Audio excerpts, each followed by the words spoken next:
in another sense, on another level, that the roots of Sanskrit, say the root form, say the word Buddha, comes from the root form Bud, which means to know or to be awake. Bhava, which means becoming, comes from the root Bhu, which means to grow. So on. Karma, doing, comes from the root Kri, to act. So they say, though, that the roots of Sanskrit are not simply the roots of a language, they're the roots of life. Because in another sense, altogether, you see, you create the world by the word.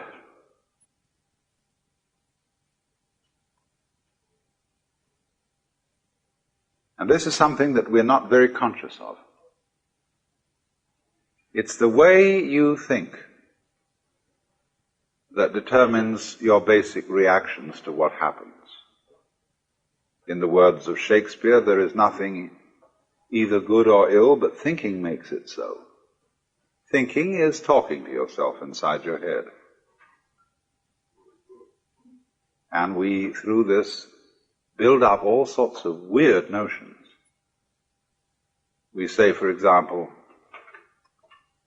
well, one day you'll have to die. Have to? What's the emotional content of saying you'll have to die? It means it's going to be something imposed upon you against your will. So it's put in this passive mood. Have to. You'll be compelled to die. But I can't be compelled to die unless I'm fighting it. Supposing I want to die. Supposing I commit suicide. Or supposing we look at it all in another way and say, when I get a disease and die as a result of it, getting a disease is something I do, just as much as taking a walk. Only we've got our thoughts arranged so that we say, you ought not to get a disease. Even if it's just plain old age. Somehow you ought not to do that. You ought to go on.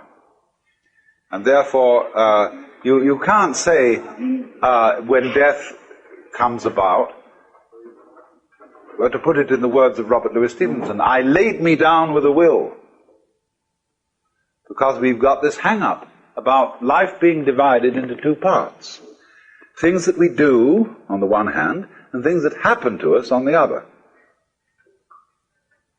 And Buddhists say, what happens to you is your karma. And people don't readily understand that. They think my karma, I have something awful happened to me because of something bad I did in my last life. And therefore, I've got bad karma. Karma simply means your doing, your action. So that when something that happens to me is called my karma, it means that it's your own doing. And if you recognize that it's your own doing, it's never bad karma. It's only bad karma if you refuse to admit that it's your own doing and merely blame someone or something else that it's something that happened to you.